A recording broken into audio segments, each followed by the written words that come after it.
Tahun 1965, Operasi Dwi Kora berkobar di perbatasan Kalimantan.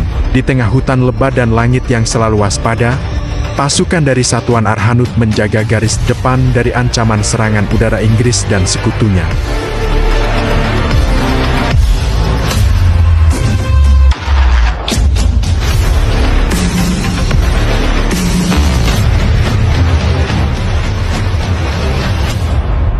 Satgas Pamtas RI Malaysia, Yonarhanud 1 Kostrad, mempersembahkan ketegangan yang berujung pada tragedi di perbatasan Indonesia-Malaysia pada tahun 1965 berakar dari konflik politik kawasan Asia Tenggara awal 1960-an. Pada masa itu, Indonesia menolak pembentukan Federasi Malaysia, sebuah federasi baru yang mempersatukan Malaya, Singapura, Sabah, dan Sarawak. Presiden Soekarno menilai federasi tersebut merupakan bentuk strategi neokolonialisme dan imperialisme atau nekolim Inggris yang dianggap dapat mengancam posisi Indonesia di kawasan. Sebagai tanggapan, pada 3 Mei tahun 1964, Soekarno mencanangkan Dwi Komando Rakyat atau Dwi Kora, yang berisi seruan untuk menggagalkan pembentukan Malaysia dan mempersiapkan rakyat Indonesia menghadapi kemungkinan konfrontasi.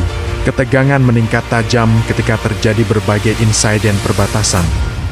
Di sepanjang hutan rimba yang lebat itu, berbagai satuan TNI ditempatkan dalam operasi gabungan, termasuk Satuan Artileri Pertahanan Udara atau Arhanud. Di antara mereka, ada seorang prajurit yang namanya kelak hanya hidup dalam kenangan rekan-rekan satu regu, Kopral 2 Supar. Sejak awal 1965, intelijen Indonesia mengetahui bahwa pasukan Inggris termasuk Gurkha dan unit udara RAF aktif melakukan patroli udara dengan helikopter ringan guna memantau infiltrasi pasukan Indonesia di perbatasan Sabah Sarawak. Helikopter-helikopter ini seringkali terbang rendah di atas kanopi hutan, memetakan jalur sungai dan jalan setapak yang mungkin digunakan oleh pasukan TNI dan sukarelawan. Karena ancaman ini, Satuan Arhanud diperintahkan memperkuat sektor-sektor kritis. Senjata utamanya sederhana namun mematikan, yaitu meriam SMB 12,7 mm versi berat senapan mesin kaliber besar yang mampu menembus lapisan baja tipis helikopter pengintai. Kopda Supar adalah salah satu penembak terbaik satuan itu. Almarhum Kopda Supar merupakan pahlawan dari Satuan Artileri Pertahanan Udara atau Arhanud, yang pada masanya dikenal sebagai ARSU atau Artileri Sasaran Udara. Satuan tempat beliau berdinas kini telah berkembang dan dikenal sebagai Batalion Arhanud 1 Kostrad atau Yonarhanud 1 Kostrad, salah satu satuan Arhanud yang berada di bawah komando Kostrad.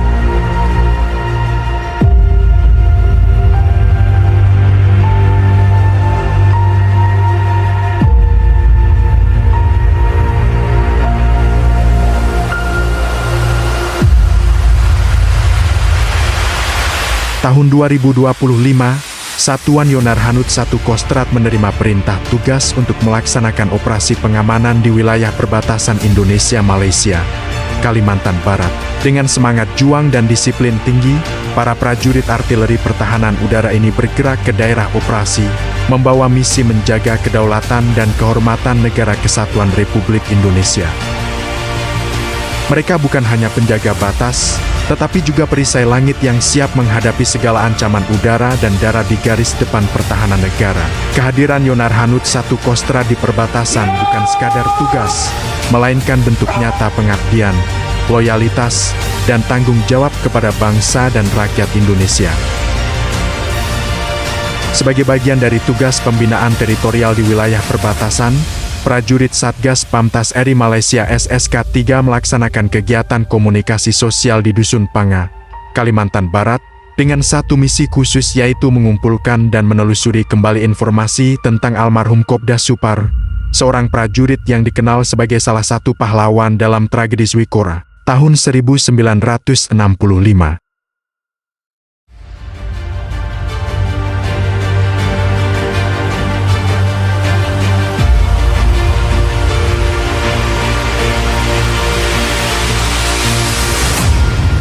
Sebagian prajurit Satgas yang dipimpin langsung oleh Dan Satgas Letkol Arhanud Andi Komarudin, melaksanakan perjalanan ke Pos Panga dalam rangka meninjau langsung lokasi kejadian tragedi pertempuran Dwi Kora pada tahun 1965.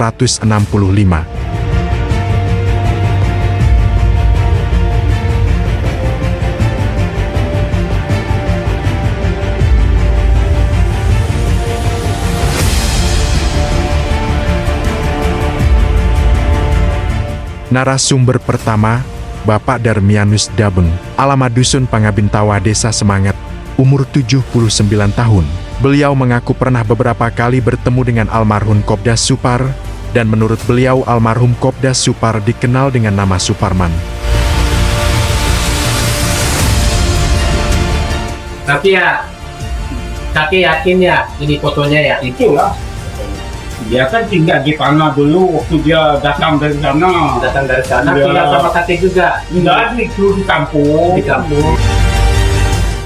Narasumber kedua, Kakek Rini alias Kakek Cawis, Dusun Pangabintawa, Desa Semangat, umur 83 tahun. Menurut beliau penembakan terhadap almarhum Kopda Supar terjadi pada siang hari, setelah Kopda Supar dan regunya berhasil menembak jatuh helikopter Inggris.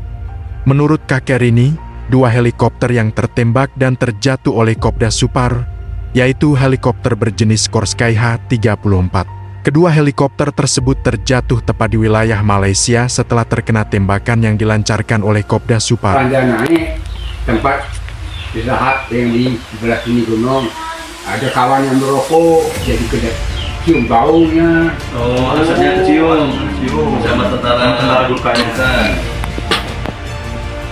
Tapi kakek pernah dengar nggak apa ada helikopter Malaysia berhasil ketembak gitu? Sudah ada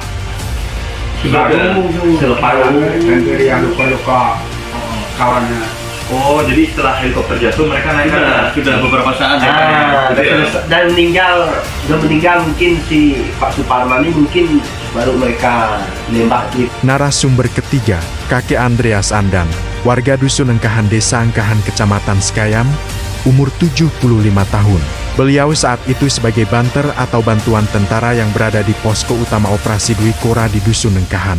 Beliau mengaku pernah membantu mengangkat SMB 12,7 mm beserta logistik untuk pasukan. Muter di atas itu kan?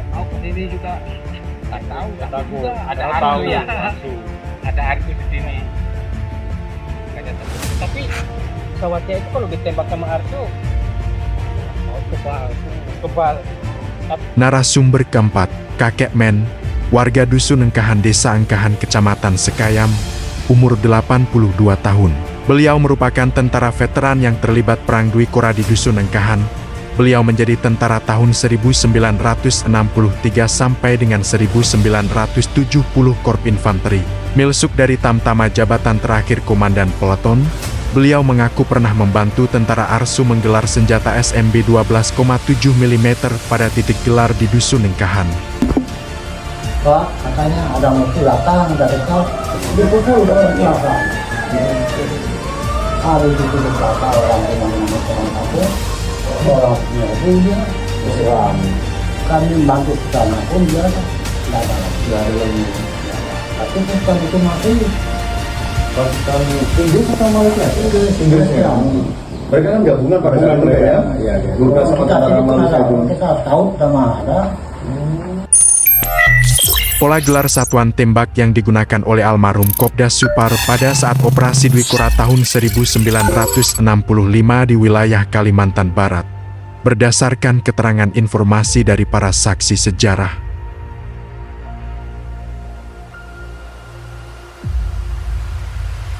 Titik gelar pertama, dengan CO 49N433906966130.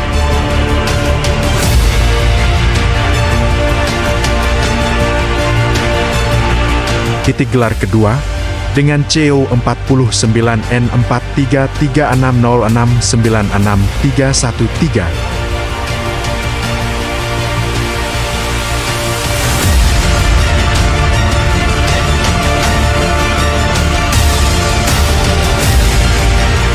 Titik gelar ketiga, dengan CO 49N434212966663.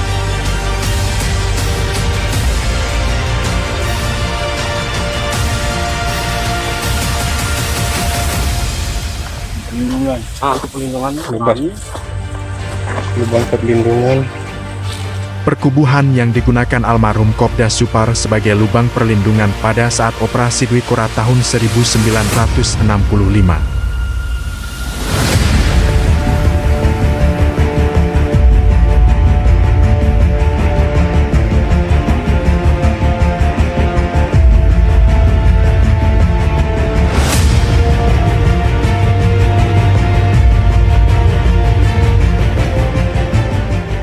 Bagi Raja Wali, penugasan ini bukan sekadar menjaga perbatasan. Ini adalah napak tilas sejarah. Menapak jejak pahlawan yang mengorbankan jiwa dan raganya. Salah satunya yakni prajurit terbaik Yonarhanut I Kostrad almarhum Kopral II Supar, prajurit Arhanut yang gugur di hutan belantara hutan Kalimantan Barat penugasan Dwi Kora pada tahun 1965. Namanya kini terpatri sebagai Kusuma Bangsa. Untuk menemukan kisah lengkap almarhum Kopda Supar, Satgas Yonarhanut I menelusuri perbatasan dengan melaksanakan komunikasi sosial Komsos dengan masyarakat sekitar. Berbagai sumber informasi dihimpun, dan ternyata di Dusun Panga, masih terdapat saksi yang menyimpan kenangan itu. Di perbatasan Kalimantan Barat, tepatnya di Entikong, sejarah panjang bangsa ini pernah ditorehkan dengan darah dan pengorbanan. Tahun 1965, ketika konfrontasi Dwi Kora berkecamuk, hutan belantara di Kalimantan Barat khususnya di daerah Panga, Bintawah dan Engkahan serta kejamnya medan dan iklim di Puncak Ron menjadi saksi bisu perjuangan para prajurit. Hari itu, siang di tahun ke-1965, di langit perbatasan, sebuah helikopter Inggris terpantau, pasukan Kopda Supar berhasil menjatuhkannya. Namun keberhasilan itu membawa resiko besar, posisi mereka terbongkar. Regu Kopda Supar segera bergerak pindah gelar menuju Bukit Laun untuk menguasai ketinggian. Medan yang terjal dan curam menjadi tantangan Regu Kopda Supar. Namun tak disangka, ketinggian tersebut sudah dikuasai terlebih dahulu oleh pasukan Gurkha, pasukan persemakmuran Inggris. Serangan mendadak pun terjadi. Dentuman senjata bergema di hutan rimba.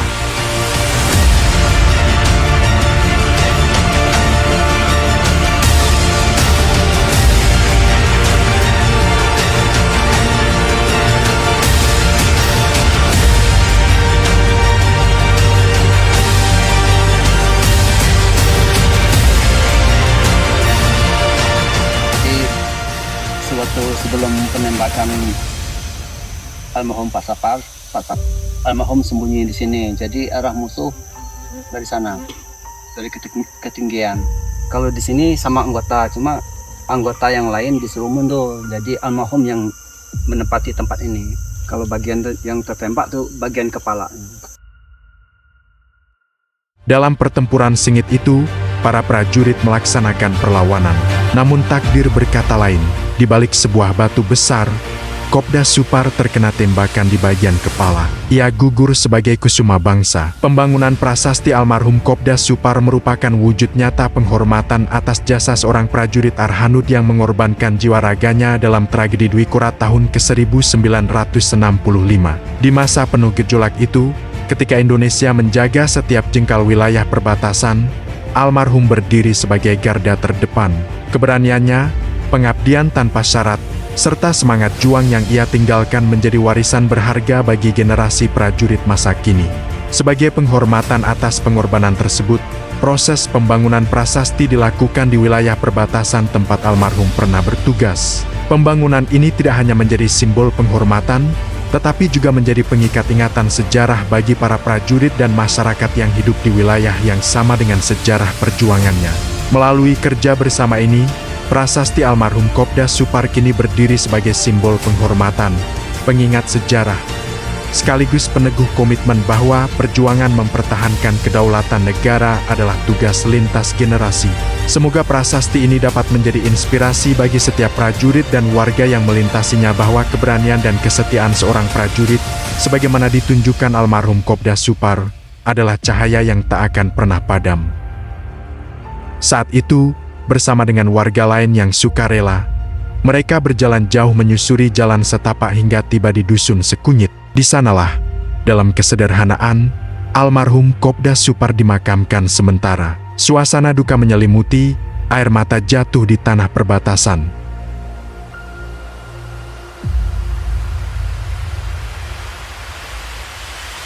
Kisah-kisah ini hidup dalam ingatan, menghubungkan antara perjuangan tentara dan rakyat yang saling menguatkan. Saat ini, jenazah almarhum Kopral II Supar telah berpulang dengan layak. Sang pahlawan dimakamkan di Taman Makam Pahlawan Singkawang.